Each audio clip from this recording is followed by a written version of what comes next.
ওই দেখো দেখো পেছনে ফেরাউনের লোকজন, এবার আমাদেরকে হত্যা করবে। ডানে দেখছে ফেরাউনের লোক, বামে ফেরাউনের লোক, আর পেছনে ফেরাউনের লোক, আর সামনে হচ্ছে লোহিত সাগর, নীল নয়, লোহিত সাগর, রেড সি।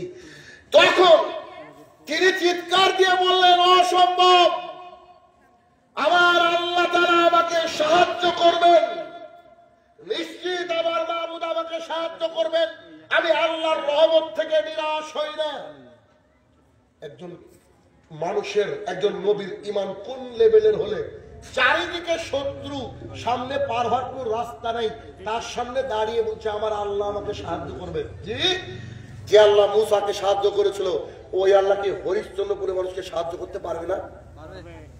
শুধু দরকার মূসার মতো ঈমান। কথা বোঝাতে পারছে কি? মূসার মতো ঈমান। মূসা বলেন অসম্ভব, ফেরাউন আমার ক্ষতি করতে পারবে না, আমার লোকজনের ক্ষতি করতে পারবে না, আমার আল্লাহ তাআলা আমাকে সাহায্য করবেনই করবে। তবে কি করে করবেন আমি জানি না। আল্লাহ সুবহানাহু ওয়া তাআলা আকাশ থেকে বলছে, মূসা হাতে কি? তোর লাঠি, মারো সমুদ্রে। তিনি সমুদ্রে মারলেন, দুই দিকের পানি পাহাড়ের মতো দাঁড়িয়ে গেল। পাহাড়ের মতো যখন পানি দাঁড়িয়ে গেল তখন মূসা আলাইহিস সালাম এবং তার সঙ্গীরা পার হয়ে চলে গেলেন লোহিত সাগর। আরেকবার, এটা হচ্ছে মিশর। এটা কি? মিশর। মিশর থেকে দীর্ঘ রাস্তা হাঁটার পরে কি পড়ছে? লোহিত সাগর। লোহিত সাগর পার হয়ে যে মরুভূমি বিশাল, এই মরুভূমির নাম হচ্ছে সিনাই মরুভূমি। কি মরুভূমি? সিনাই, মুখস্থ করতে হবে, সিনাই মরুভূমি। সিনাই মরুভূমির উপরে তারা যখন অবস্থান করছেন, এখন ফেরাউন মনে করলো আরে আল্লাহ তাআলা তো রাস্তা করে দিলেন সমুদ্রের মধ্য দিয়ে, আমি আমার লোকজন নিয়ে গিয়ে মূসাকে সাইজ করব। তখন তারা সবাই নেমে পড়লো। আল্লাহ তাআলা দুই দিকের পানিকে বললে তোমরা জোড়া লেগে যাও। পানি যখন জোড়া লেগে গেল তখন ফেরাউন ডুবছে আর বলছে আমি মূসার রবের প্রতি ঈমান আনলাম। কি বলছে? মূসার রবের প্রতি ঈমান আনলাম। এখন কি ঈমান কাজে লাগবে? টাইম ইজ ওভার, কোনো কাজ নাই। ফেরাউন ডুবে মরলো নীল নদে নয়, ফেরাউন ডুবে মরলো লোহিত সাগরে। এবার দেখেন কত সুন্দর, আপনি বুঝতে পারবেন। লোহিত সাগর পার করে মূসার সাথীরা উঠলো কোথায়? সিনাই মরুভূমিতে। কোথায়? সিনাই মরুভূমিতে। তবে মূসার সাথীরা একটু শয়তান টাইপের ছিল। কথাটা শুনতে খারাপ লাগলে কথা সত্য। কেন? বারবার মুজিজা দেখেছে আল্লাহর তরফ থেকে, তারপরে একটু বিপদে পড়লে ওরা একটু ঈমান তাদের কমে যেত, আর ওরা বলতো মনে হয় বিপদে পড়ে গেল। তিনারা তো উদ্ধার হলো বলে তো এটা কম বড় মুজিজা যে সমুদ্রের মধ্যে দিয়ে আল্লাহ রাস্তা করে দিয়েছে। পীর সাহেবের কোনো কেরামতি নাই, তারপরে পীর সাহেবের পেছনে আমরা ছুটে বেড়াই। একজন নবীর কত বড় আল্লাহ তাআলা মানে মুজিজা দেখে দিলেন। উপরে উঠার পরে মুসার সঙ্গীরা বলছে খিদে লেগেছে, খাবারের ব্যবস্থা করো। তোমরা আল্লাহকে বলো খাবার দিতে। কেন বললাম শয়তান? বুঝতে পেরেছেন? সঙ্গী সাথীগুলো বেশিরভাগই খারাপ ছিল, প্রমাণ পাবেন দেখেন। তো মূসা আলাইহিস সালাম আল্লাহ তাআলাকে বললেন, হে আমার প্রতিপালক, যে কটা লোক আমার সাথে ঈমান এনেছে এরা ওদের খাবার না পেলে যে কি করবে? অনেক মানুষ আছে পেটুক, আছে না? আছে না? নাই? শুনেন, খাবার খাওয়ার ব্যাপারে শরীয়তকে মেনটেন করা উচিত। আমি 300 কিলোমিটার দূর থেকে আসলাম মানে আমাকে 10 খান রুটি খেতে হবে? আমি 3 খানা রুটি খেলাম, তো ভাইরা বলছে যে আপনি এইটুকু খান, তা বললাম যে বক্তৃতা দেবো সুন্নাহ মোতাবেক, আর খাবো গরুর মতো? আল্লাহ রাসূল বলেছেন পেটকে 3 ভাগ। এটা হাদিস জানেন না? এদিকে যাচ্ছি না, অর্থাৎ পেটকে খালি রেখে খাবার খেতে হবে, এটা সুন্নাহ। আসেনি বাদ। তখন আল্লাহ সুবহানাহু ওয়া তাআলার কাছে মূসা আলাইহিস সালাম কি করলেন? দোয়া করলেন, আল্লাহ হে আমার প্রতিপালক, আমাদের জন্য খাবারের ব্যবস্থা করেন না, আমাদের জন্য খাবারের ব্যবস্থা করেন না। তখন আল্লাহ সুবহানাহু ওয়া তাআলা আকাশ থেকে, আসমান থেকে, জান্নাত থেকে 2টো খাবার পাঠিয়েছিলেন। কে নাম বলতে পারবে? মান্না ওয়া সালওয়া। ঐতিহাসিকগণ ব্যাখ্যা করছেন মান্না ও সালওয়া হচ্ছে এক ধরনের পাখির কলিজা ভুনা বা গোস্ত, আর হচ্ছে আপনার ওই যে মাশরুম আছে এরকম কিছু সোজা শর্টকাট করা জান্নাতি খাবার। আচ্ছা বলেন তো, মূসা আলাইহিস সালামকে আল্লাহ সুবহানাহু ওয়া তাআলা ফেরাউনের কবল থেকে বাঁচালেন, তার সঙ্গীদেরকে পানির মধ্যে দিয়ে রাস্তা করে দিলেন, আল্লাহ আসমান থেকে খাবার পাঠালেন। এবার আপনি কল্পনা করতে পারছেন সেই নবীকে ছেড়ে দেওয়ার কোনো মানে হয়? ছেড়ে দেওয়ার মানে হয়? আচ্ছা, তখন তিনারা ওখানে এরা তাবু করলেন, জায়গা করলেন। জায়গা করার পরে এখন মূসা তার ভাই হারুনকে বলছে, ভাই তুমি এই লোকগুলাকে একটু দেখে রাখো, আমি একটু তুর পাহাড়ে যাব। সিনাই মরুভূমির উপরে তুর পাহাড়। কি পাহাড়? এবার একেবারে ক্লিয়ার লাগছে না? দেখেন আবার একবার, মিশর রাস্তা ধরে কি লোহিত সাগর, লোহিত সাগরের পরে বিশাল বড় একটা মরুভূমি, নাম কি? সিনাই মরুভূমি। আর সিনাই মরুভূমির মধ্যে একটা পাহাড় আছে, নাম তুর পাহাড় বা সুরমা পাহাড়, যে পাহাড়ে মুসা বলেছিল আল্লাহ তোমাকে আমি দেখতে চাই। এবার ক্লিয়ার হচ্ছে বিষয়টা? দেখেন, তখন মুসা আলাইহিস সালাম আল্লাহ তাআলার সাথে কথা বলার জন্য চলে গেলেন তুর পাহাড়ে। এবার আপনি পড়েন না অতুরিও সিনিন, পড়েন না, এই যে সিনাই তুর। এবার দেখেন ক্লিয়ার হচ্ছে। তো তিনি সিনাই পর্বতের উপরে, ওই তুর পাহাড়ের উপরে, সিনাই মরুভূমির তুর পাহাড়ের উপরে চলে গেলেন। তিনি সেখানে 40 দিন অবস্থান করলেন। 40 দিন অবস্থান করে আল্লাহ তাআলা নাজিল করে দিলেন তাওরাত। আমাদের যেমন কোরআন, আল্লাহ তাআলা আগে গ্রন্থ নাজিল করেছেন, তাওরাত, জাবুর, ইনজিল, আর Quran is the final destination. এরপর আর কোনো কিতাব আসবে না। তাওরাতকে নাজিল করে দিলেন। এখন মুসা আলাইহিস সালাম খুব খুশি। আল্লাহ ওখানে অনেক কাহিনী ছিল, লম্বা করলাম না। মুসা আলাইহিস সালাম খুব খুশি, তাওরাতকে নিয়ে চলে আসছেন আল্লাহর তরফ থেকে। আল্লাহর তরফ থেকে তাওরাতকে নিয়ে এসে দেখছেন যে তার কওম, তার জাতি একটা বাছুরকে নিয়ে পুজো করা শুরু করেছে। শুরুতে একটু আগে বললাম না যে ওর কম ছিল বদমেশ। কেন বলেছে বুঝতে পেরেছেন? একজন নবীর সাথে থাকার পরে মানুষ শিরক করে কি, অথচ তারা করেছিল। তারা তাদের নবীর সাথে এই আচরণ করেছে। কোরআনুল কারীমের মধ্যে এক জায়গায় দাড়ির কথা আছে, এক জায়গায়। সেটা কি জানেন? মুসা আলাইহিস সালাম তার ভাই হারুনকে দাড়ি ধরে টেনে বলছে, তুই কি করেছিস? তোকে যে পাহারাদার নিযুক্ত করলাম, আমি মাত্র 40 দিন নাই, আর 40 দিনের মধ্যে শিরক করা শুরু করে দিয়েছে। এই তোর জাতেই তুই খেয়াল করিসনি, দাড়ি ধরে থেকে তাকে মারতে শুরু করলো। এই হচ্ছে দাড়ির কথা, একবার আছে করেন। তাহলে কি? তখন বলছে জাতি আমার কথা শুনেনি, তারা বাছুর পূজা করা শুরু করেছে। তখন মুসা আলাইহিস সালাম খুব রেগে গেলেন। রেগে যাওয়ার পর তখন মুসা বলছেন, শোনো, আমরা এই যে কিছু দূরে আছে ফিলিস্তিন, ফিলিস্তিন আমাদের বাবার জমি, আমাদের দাদার জমি। এই ফিলিস্তিনকে আমরা বিজয় লাভ করব, ফিলিস্তিনের সাথে মানে আমরা যুদ্ধ করব। যুদ্ধ করে যারা বাইতুল মুকাদ্দাসকে দখল করে আছে, এই বাইতুল মুকাদ্দাস আমরা অধিগ্রহণ করব এবং সেখানে আমরা কি করব? অবস্থান করব। তখন লোকজন কি বলেছিল জানেন? তার লোকজন কি বলেছিল? মুসার সাথীরা বলেছিল, আপনি আর আপনার আল্লাহ যুদ্ধ করেন না। কি বলেছিল? বুঝতে পেরেছেন? আপনি আর আপনার আল্লাহ যুদ্ধ করেন না, আমাদেরকে ডাকতে আসেন না। এইখানে মুসা আলাইহিস সালাম আল্লাহর দরবারে দোয়া করেছিলেন, আমি ফেলিওর, আমি আর পারলাম না। মানুষকে কতবার বোঝাই, আল্লাহ তুমি এবার দেখো। এই বক্তৃতার মধ্যে তিনাকে প্রশ্ন করা হয়েছে পৃথিবীর সবচেয়ে বুদ্ধিমানকে। তিনি বলেছেন আমি। তার ঘটনা আপনাকে শোনালাম আগে। এবার বুঝেন, আল্লাহ তাআলা তাদেরকে একটা আযাব দিয়ে দিল। কি দিল? তার জাতিকে কি দিল? আযাব দিয়ে দিল। মুসার সাথে তিনি কাকে পেলেন? তিনার ভাই হারুন আর আরেকজন ব্যক্তিকে পেয়েছিলেন, যে ব্যক্তির নাম আমি গোপন করেছি বলিনি। ওই যে ব্যক্তিকে নিয়ে মাছ নিয়ে গিয়েছিল, মনে পড়ছে? আচ্ছা, এবার দেখেন, এই পর্যায়ে দাঁড়িয়ে রাসূল সাল্লাল্লাহু আলাইহি সাল্লাম বলছেন, ও মক্কা মদিনাবাসী, তোমরা শোনো, আমার ভাই মুসার কবর এমন জায়গায় আছে, আজকে আমি যদি বাইতুল মুকাদ্দাসে দাঁড়িয়ে থাকতাম, তাহলে নিশ্চিত আমি তোমাদেরকে আমার ভাই মুসার কবর দেখাতাম।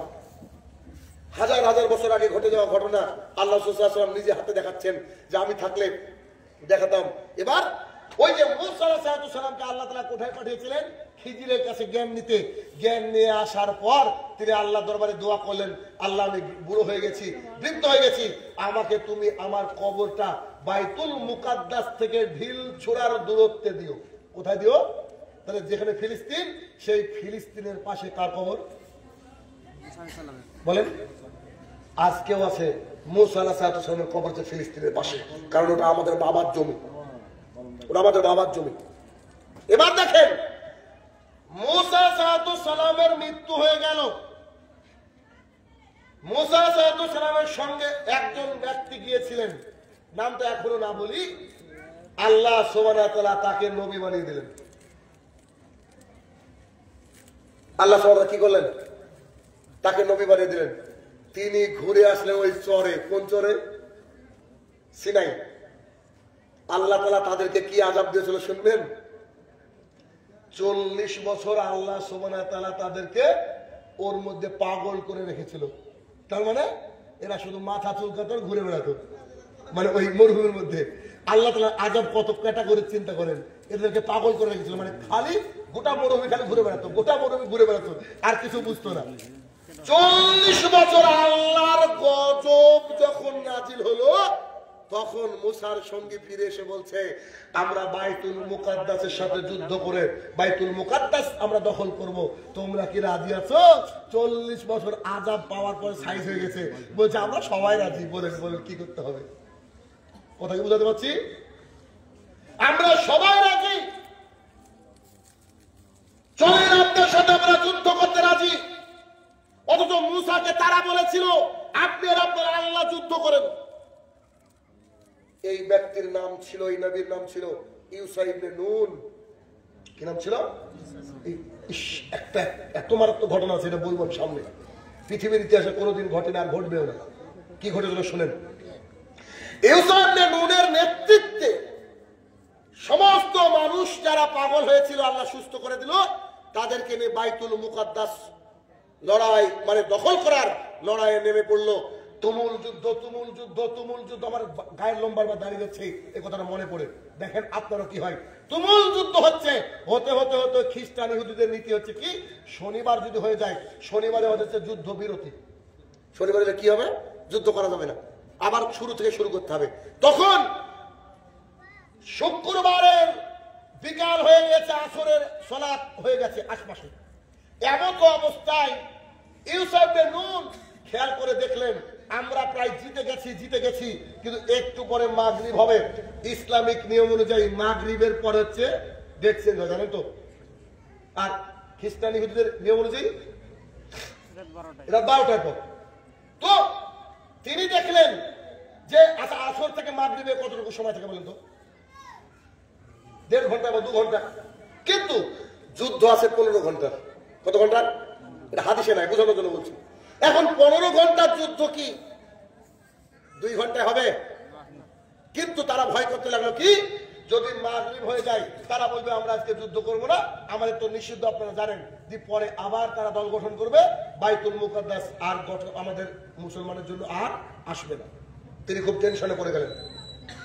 তিনি আল্লাহ সুবহানাহু ওয়া তাআলার কাছে দোয়া করলেন, হে আমার প্রতিপালক, আমি জানি না কি করে বিজয় আসবে, কিন্তু তুমি জানো, তুমি যে কোনো মূল্যে আমাদেরকে বিজয় দান করো। তখন আল্লাহ সুবহানাহু ওয়া তাআলা ইতিহাসের একটা আশ্চর্য জিনিস ঘটেছেন, কিয়ামত পর্যন্ত আর ঘটবে না। আল্লাহ সুবহানাহু ওয়া তাআলা ইউসা ইবনে নুনকে বললেন, আমি সূর্যকে সূর্যের জায়গায় দাঁড় করিয়ে দিলাম। সুবহানাল্লাহ বলবেন না? আমি সূর্যকে সূর্যের জায়গায় দাঁড় করে দিলাম, তোমরা যতক্ষণ না যুদ্ধ করে দিচ্ছ আমি আল্লাহ তাআলা মাগরিব করব না, চালাও যুদ্ধ। সুবহানাল্লাহ। পৃথিবীর ইতিহাসে একবারই সূর্য থেমেছিল। কার জন্য? ইউসা ইবনে নুনের জন্য। কিসের জন্য? বাইতুল মুকাদ্দাস মুসলমানরা পাবে তার জন্য। এই যে বাইতুল মুকাদ্দাস, যে বাইতুল মুকাদ্দাসের বিজয়ের জন্য আমার আল্লাহ সুবহানাহু ওয়া তাআলা সূর্যকে দাঁড় করে দিয়েছিলেন। সূর্যকে দাঁড় করে দিলেন। যুদ্ধ করতে করতে করতে ইহুদি খ্রিস্টানরা অবাক, কি রে মাগরিব হয় না কেন, মাগরিব হয় না কেন? আল্লাহ তাআলা সূর্যকে দাঁড় করে দিয়েছেন। সবাইকে হত্যা করে তারা বাইতুল মুকাদ্দাসে গিয়ে চাবি নিয়ে নিল। এ হচ্ছে ইসলামের ইতিহাসে মুসা আলাইহিস সালামের জামানায় বাইতুল মুকাদ্দাস বিজয়। দীর্ঘদিন মুসলমানের অধীনে বাইতুল মুকাদ্দাস থাকে, কাফের বেরিনা আবার দখল করে নাই। উমর ইবনুল খাত্তাব রাদিয়াল্লাহু আনহু জামানায় এসে আবারও বাইতুল মুকাদ্দাস দখল হয়। এখন বেদখল, আবারও ইনশাআল্লাহ আমাদের হবেই। পৃথিবীর যেই যা বলুক না কেন, বাইতুল মুকাদ্দাস আমি শাহিনুর রহমান, আপনি আব্দুর রহমান, সবারই বাবার, আমাদেরই থাকবে, পৃথিবীর কেউ নিতে পারবেন ইনশাআল্লাহ। আচ্ছা, বাইতুল মুকাদ্দাস নিয়ে এত ঝামেলা কেন? পিছনে কারণ কি? এই জন্য বাইতুল মুকাদ্দাসে আমাদের নবী মুহাম্মদ সাল্লাল্লাহু আলাইহি সাল্লাম যখন গিয়েছিলেন মেরাজের রাত্রিবেলায়, পৃথিবীতে যত নবী রাসূল পাঠিয়েছিলেন আল্লাহ তাআলা সবাইকে কবর থেকে তুলে ওযু করিয়ে বলেছিলেন, তোমরা আজকে 2 রাকাত সালাত আদায় করো, তোমাদের আজকে সবারই ইমাম হচ্ছে মুহাম্মদুর রাসূলুল্লাহ সাল্লাল্লাহু আলাইহি ওয়াসাল্লাম। সুবহানাল্লাহ। আমাদের নবী খালি নবী নন, তিনি নবীদেরও সর্দার, নবীদেরও ইমাম। এই নবীর উম্মত হচ্ছে আমরা দাড়ি চাচা, এই নবীর উম্মত হচ্ছে আমরা যার বাড়িতে বন্ধন লোন থাকে, এই নবীর উম্মত আমরা যা আমরা দিন রাত হারাম খরি তার মধ্যে নিজেকে নিমজ্জিত করে নিই। এই নবীর উম্মত আমরা হাইয়া আলাস সালাত ডাকে ফজরে আমরা উপস্থিত হতে পারি না, আমরা নাকি এই নবীর উম্মত। ছি ছি ছি, কিয়ামতের মাঠে টিকবেন কি করে, আল্লাহর কাছে টিকবেন কি করে? একবার ভাবেন, নিজেকে শুধরান, নিজেকে এই অজ্ঞতা থেকে বের করে নিয়ে আসেন। সেই দিন আল্লাহ রাসূল ইমামতি করেছিলেন, ইমামতি করার পর তিনি আল্লাহ তাআলার কাছে গিয়েছিলেন। এটা হচ্ছে বাইতুল মুকাদ্দাস। বাইতুল মুকাদ্দাস যে নবী তৈরি করেছিলেন, সেই নবী আল্লাহর কাছে বলেছিলেন, আল্লাহ আমি তোমার কাছে কয়েকটা দোয়া করব, তুমি আমার সব দোয়া গ্রহণ করেছো, আরেকটা দোয়া করব, এই দোয়াটা তুমি গ্রহণ করো। তিনি নবী সুলাইমান আলাইহিস সালাম তিনি আল্লাহর কাছে কি দোয়া করেছেন জানেন? আল্লাহ এই বাইতুল মুকাদ্দাসে এসে যদি কোনো মুসলমান 2 রাকাত নামাজ পড়ে, সেই মুসলমানকে তুমি ক্ষমা করে দিও। মানে বাইতুল মুকাদ্দাসে কেউ যদি 2 রাকাত সালাত আদায় করে, সেই ব্যক্তি মাসুম বাচ্চার মতো পবিত্র, মরলে জান্নাত। ইহুদি খ্রিস্টানরা তাই মনে করে, তার জন্য লড়াই করে। হিন্দুরা তাই মনে করে, তার জন্য লড়াই করে। খ্রিস্টানরা তাই মনে করে, তার জন্য লড়াই করে। আসলে এই কথা বলেছিলেন আমাদের নবী। কথা বোঝা গেল? বাইতুল মুকাদ্দাস এটা পবিত্র জায়গা, যে পবিত্র জায়গায় শত শত নবী রাসূলরা শুয়ে আছে। বাইতুল মুকাদ্দাস এমন একটা জায়গা, যে বাইতুল মুকাদ্দাস যেখানে তার জন্য আল্লাহ রাসূল দোয়া করেছেন, বরকতের দোয়া করেছেন। বাইতুল মুকাদ্দাস হচ্ছে সেই জায়গা যেখানে ইমাম মাহাদিকে মানুষ প্রথম চিনবে। বাইতুল মুকাদ্দাস হচ্ছে সেই জায়গা যার ডান দিকের সাদা মিনারে আল্লাহ তাআলা ঈসা আলাইহিস সালামকে নামিয়ে দিবেন, তিনি এসে দাজ্জালকে হত্যা করবেন। এটা হচ্ছে বাইতুল মুকাদ্দাস। আরো অনেক কিছু ছিল, আপনাকে কি দিয়ে বুঝাবো বাইতুল মুকাদ্দাস কি? এই বাইতুল মুকাদ্দাস আমাদের কলিজা। বাইতুল মুকাদ্দাস কি শুনবেন? রাসূলুল্লাহ সাল্লাল্লাহু আলাইহি ওয়াসাল্লাম হিজরত করেছেন অনেক যন্ত্রণা ভেতরে, শুধু সালাত আদায় করেন আর শুধু মুখটাকে আকাশের দিকে তুলেন, মুখটাকে আকাশের দিকে তুলেন। কেন? তখন আল্লাহ রাসূলকে বলা হচ্ছে তোমার কাবা হচ্ছে বাইতুল মুকাদ্দাস। তোমার কাবা কি? বাইতুল মুকাদ্দাস, তোমার কাবা। তখন প্রায় 17 মাস যাবত রাসূলুল্লাহ সাল্লাল্লাহু আলাইহি ওয়াসাল্লাম সালাত আদায় করেছিলেন। একদিন আসরের সালাতের আশপাশে আল্লাহ তাআলা ঘোষণা করে দিলেন, তুমি তোমাদের কাবাকে পরিবর্তন করে আবার আগের কাবায় চলে যাও। সেটা হচ্ছে কি? মসজিদুল হারাম। সেদিন থেকে আমাদের আবার আগের কাবা চলে গেছে মসজিদুল হারাম। বাইতুল মুকাদ্দাস একটা পবিত্র ভূমি। আল্লাহ রাসূল এই কথাই বলেছেন যে আল্লাহ তাআলার কাছে তিনি দোয়া করেছিলেন, কিন্তু তিনি যখন দোয়া করেন, সাহাবায়ে কেরাম বলছে ইরাকের জন্য দোয়া করেন, ইরাকের জন্য দোয়া করেন। রাসূল সাল্লাল্লাহু আলাইহি ওয়াসাল্লাম না, ইরাকের জন্য দোয়া করব না, কিন্তু পবিত্র ভূমির জন্য আল্লাহ সুবহানাহু ওয়া তাআলার কাছে রাসূল সাল্লাল্লাহু আলাইহি ওয়াসাল্লাম দোয়া করেছিলেন। আমাদের দরকার আছে ইলম। এবার বলেন তো, এতদিনের ভুল ধারণা ক্লিয়ার হলো কি হলো না? মিশর থেকে লোহিত সাগর, লোহিত সাগরের পরে সিনাই মরুভূমি, সিনাই মরুভূমির পরে তুর পাহাড় বা সুরমা পাহাড় যেটা বলে না, যেখানে মুসা আলাইহিস সালাম আল্লাহকে বলেছিলেন আমি তোমাকে দেখতে চাই। আল্লাহ তাআলা তার নূরের পর্দা সরিয়ে চলে তিনি অজ্ঞান হয়ে গিয়েছিলেন সেই পাহাড়। ওখান থেকে বাইতুল মুকাদ্দাস হাঁটার রাস্তা, বাইতুল মুকাদ্দাস, এবং শুনলে তাজ্জব হয়ে যাবেন। আজকে হরিশ্চন্দ্রপুরের টোটাল এলাকায় ঘুরেন, মনে হয় 10 কিলোমিটারও খারাপ রাস্তা পাবেন না, ঠিক না? সব রাস্তা কিন্তু ভালো হয়ে গেছে, এখন হাই রোডের মতো হয়ে গেছে।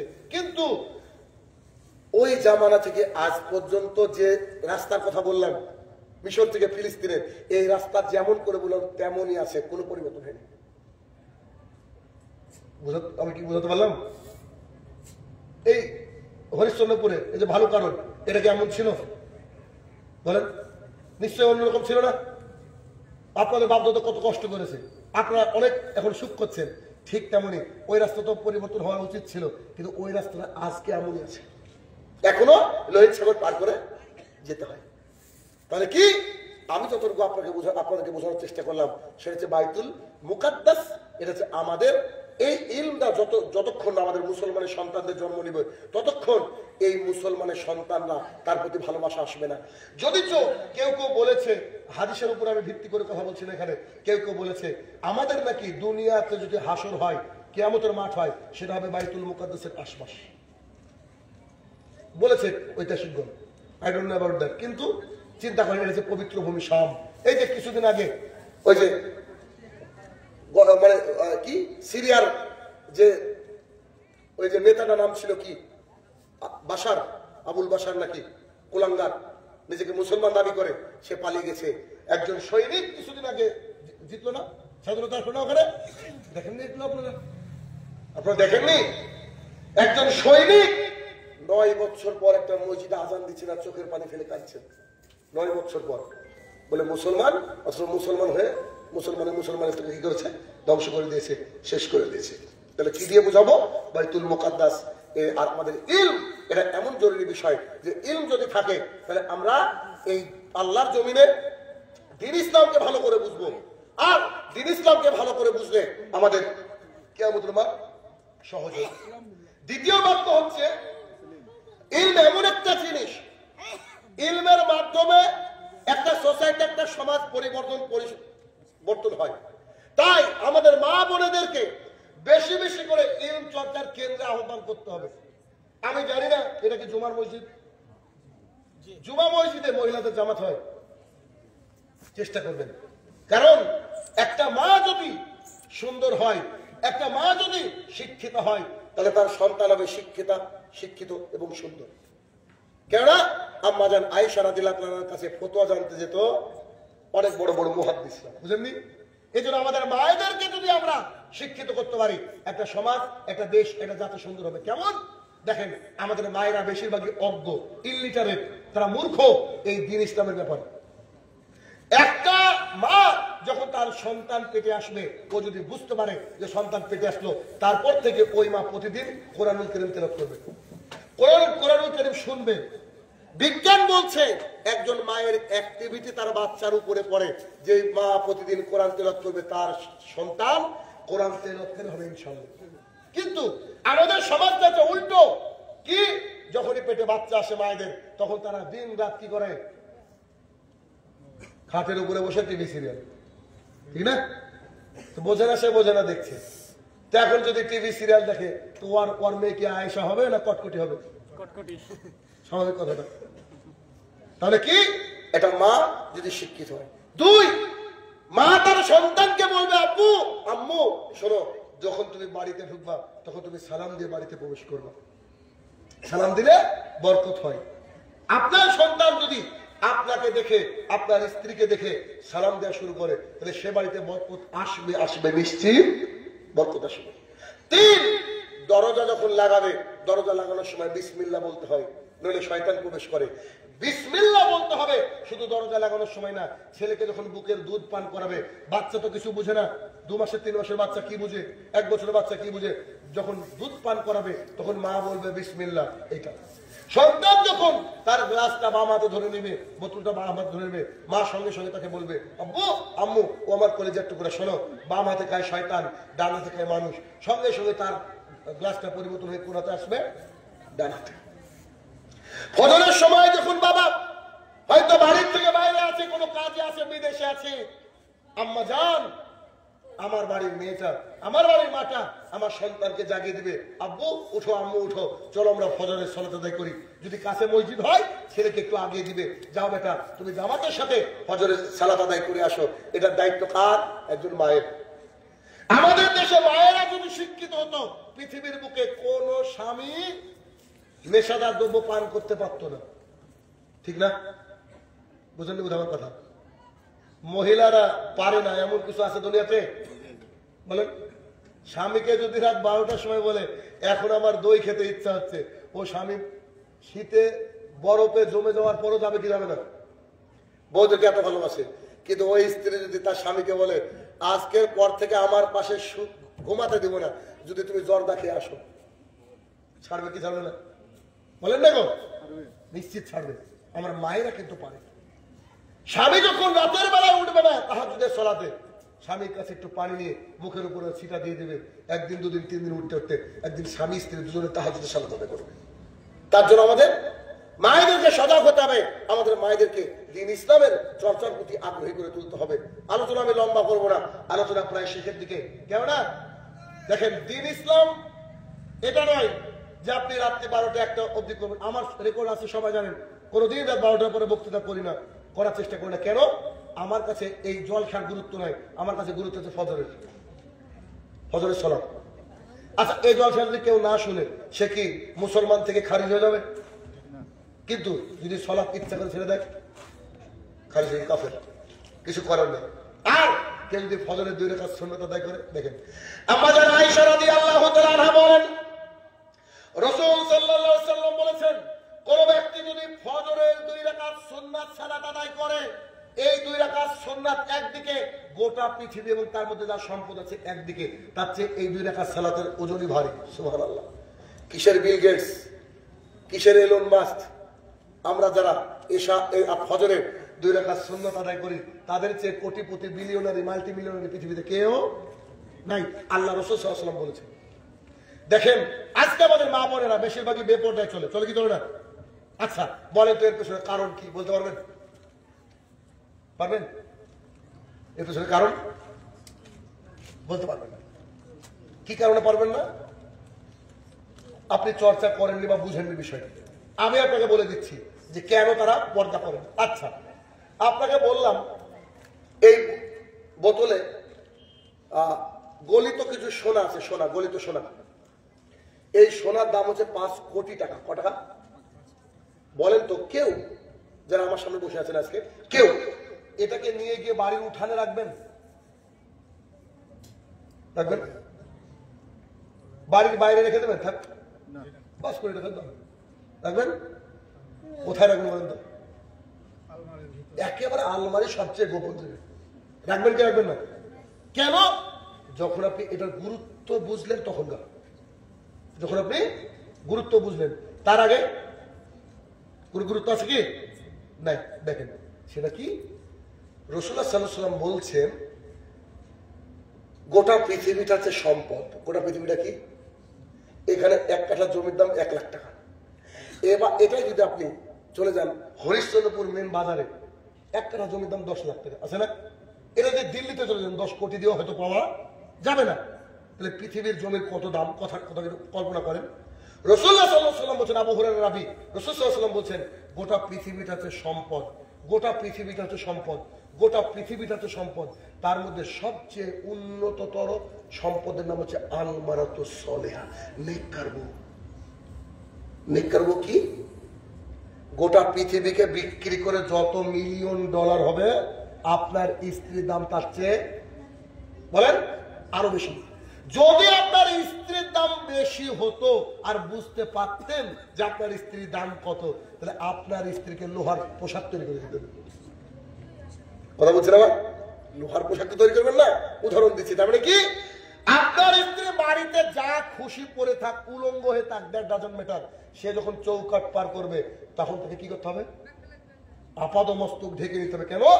পৃথিবীর সেরা সম্পদ জাতির সামনে এখন চলছে, পৃথিবীর সেরা সম্পদ আল-মারাতুস সালিহা, নেককার বউ। আর একটা হাদিস শুনেন, এই হাদিস সবাই জানেন, তারপরে বলি। রাসূলুল্লাহ সাল্লাল্লাহু আলাইহি ওয়াসাল্লাম বলেছেন, মহিলারা জান্নাতের যে কোনো গেট দিয়ে প্রবেশ করতে পারে 4টে কাজ করবে। 1, দৈনিক 5 ওয়াক্ত সালাত আদায় করতে হবে, নামাজ পড়তে হবে। 2, রমাদানের সিয়াম পালন করতে হবে, রোজা করতে হবে। 3, লজ্জাস্থানের হেফাজত করতে হবে, বোরকা পরতে হবে। 4, স্বামী যা বলবে স্বামীর কথা মেনে চলতে হবে। এখানে 98% মহিলা ফেল স্বামীর জন্য, ঠিক না? আমি বলছি না, হাদিস আছে। আচ্ছা, এই 4টে কাজ করলে কি করবে মহিলারা? জান্নাতের যে কোনো গেট দিয়ে প্রবেশ করবে। আচ্ছা, এখন আপনাদেরকে আমি বুঝাবো, জান্নাতের যে কোনো গেট দিয়ে প্রবেশ করা কি যে কেউ পারে? পুরুষরা কোনো আমল করলে জান্নাতের সব গেট দিয়ে ঢুকতে পারবে, এই হাদিস এখন আমি খুঁজছি পাইনি, এখনো খুঁজছি পাইনি। তবে আপনি একটা হাদিস বললে বুঝতে পারবেন গুরুত্বটা কি। দেখেন, ফজরের সালাত আদায় করার পরে হাদিস বর্ণনাকারী হচ্ছে আবু বকর সিদ্দিক রাদিয়াল্লাহু তাআলা। ফজরের সালাত আদায় করার পরে আল্লাহ রাসূল আমাদের দিকে ঘুরে বসলো, ঘুরে বসে বলতে, সাহাবীরা তোমরা কি জানো জান্নাতের 8টা গেট দিয়ে সম্মানের সাথে ডাকা হবে এমনও মানুষ আল্লাহর জমিনে আছে? তখন যারা জান্নাতের আকাঙ্ক্ষী তাদের একটা হিসাব আলাদা। চট করে আবু বকর রাদিয়াল্লাহু তাআলা উঠে বলছেন, আল্লাহ রাসূল কি কি কি বৈশিষ্ট্য তাদের, কি বলেন না বলেন না বলেন না কি বৈশিষ্ট্য? তখন মুহাম্মদ সাল্লাল্লাহু আলাইহি ওয়াসাল্লাম বলছে, তুমি তাদের মধ্যে একজন বসো। সুবহানাল্লাহ বলবেন না? আবু বকর কাদের মধ্যে একজন? জান্নাতের 8টা গেট থেকে যেসব স্পেশাল মানুষকে ডাকা হবে তাদের মধ্যে একজন। এবার আমার আগের হাদিসটা একটু খেয়াল করেন তো, আপনার স্ত্রী জান্নাতের যে কোনো গেট দিয়ে প্রবেশ করতে পারে। সুবহানাল্লাহ। তাহলে আপনার স্ত্রী প্রবেশ করতে পারবে কি? এই যে হাদিস আপনার সামনে পেশ করলাম, 4টে কাজ করলে। এবার হাদিসের মধ্যে যে একটা কথা বললাম 98% মহিলা ফেল। এবার দেখেন, আবু হুরায়রা রাদিয়াল্লাহু তাআলা আনহু বলেন, আব্দুল্লাহ ইবনে মাসউদ রাদিয়াল্লাহু তাআলা আনহু বলেন, রাসূলুল্লাহ সাল্লাল্লাহু আলাইহি ওয়াসাল্লাম বলেছেন যে আমাকে জান্নাত দেখানো হলো, জাহান্নাম দেখানো হলো। জান্নাতের মধ্যে রয়েছে অসহায়, গরিব, দরিদ্র মানুষ। কেন? জমি কিনে নিয়েছে, টোটো চালিয়ে খায়, এরা জান্নাতি। নেতা, কোটিপতি, এদের জান্নাতে যাওয়ার কষ্ট আছে। তো জান্নাতে দেখলাম শুধু পুরুষ আর পুরুষ, পুরুষ আর পুরুষ। জাহান্নামের মধ্যে তাকিয়ে দেখছি শুধু নারী আর নারী, নারী আর নারী, নারী। সাহাবায়ে কেরাম বলেন কি, আপনি তো বলেছেন যে জান্নাতের যে কোনো গেট দিয়ে নাকি 4টে কাজ করলে নারীরা ঢুকবে, আবার নারীরাই অধিকাংশ জাহান্নামে কেন? তখন রাসূল সাল্লাল্লাহু আলাইহি ওয়াসাল্লাম বলছে, নারীরা হচ্ছে কুফরি করে। কি করে? কুফরি। এখন কুফরি মানে আমরা কি বুঝি? শিরক করা, তাই না? তখন সাহাবায়ে কেরাম বলছে আল্লাহর সাথে, তখন বলছে না না না, তারা তাদের স্বামীর সাথে কুফরি করে। রাসূলুল্লাহ সাল্লাল্লাহু আলাইহি ওয়াসাল্লামকে সাহাবায়ে কেরাম বলছে স্বামীর সাথে কুফরি, এটা কি বুঝলাম না, একটু বুঝিয়ে বলেন তো। তখন রাসূল সাল্লাল্লাহু আলাইহি ওয়াসাল্লাম বলছে সারা বছর দিয়ে আসবা, সারা জীবন দিয়ে আসবা, সামান্য যদি একটু ত্রুটি হয়ে যায় সঙ্গে সঙ্গে কথাকে উল্টে ফেলে দেবে। আচ্ছা, বুঝতে পারলেন না বোধহয়? বুঝতে পারলেন না? আরো ক্লিয়ার করে বুঝাই। একটা উদাহরণ আমি সব এই আলোচনা যেখানে করি সেখানে বলি, উদাহরণটা দিলে আরো স্পষ্ট বুঝতে পারবেন। কি, আপনি আজকে এসেছেন এই তালগ্রাম হাট মসজিদে মাহফিল শুনতে, জলসা শুনতে। আচ্ছা, আপনার স্ত্রী আসতে পারেনি, আপনার স্ত্রী বলছে তুমি ওখানে যাচ্ছ, যদি ওখানে দোকান বসে তো অবশ্যই তুমি 1 কেজি কালায়ের জিলাপি আনো। 1 কেজি কালায়ের জিলাপি দাম কত? 100 টাকা। আচ্ছা, মাশাআল্লাহ। তো আচ্ছা এমনি জিলাপি ভাই, কালা ছেড়ে দেন, কালারের ধরে জিলাপি হয়, হয়তো বুঝতে পারেন না, বেটা আমার টেনশনে পড়ে গেছে। আচ্ছা, খালি জিলাপি, ওকে। তো জিলাপি নিবে, দাম হচ্ছে 100 টাকা, মাত্র 100 টাকা। তো সেই লোক আমার বক্তৃতা শোনার পরে ওর জিলাপি মাথা থেকে আউট। কি হয়েছে? মাথা থেকে আউট। বাড়িতে গিয়ে যে কলিং বেল দিয়েছে বা দরজায়, স্ত্রী দরজা খুলে প্রথমে লাইট মেরেছে হাতে। কি গো, তোমার হাতে যে কিছু নাই, জিলাপি কই? তখন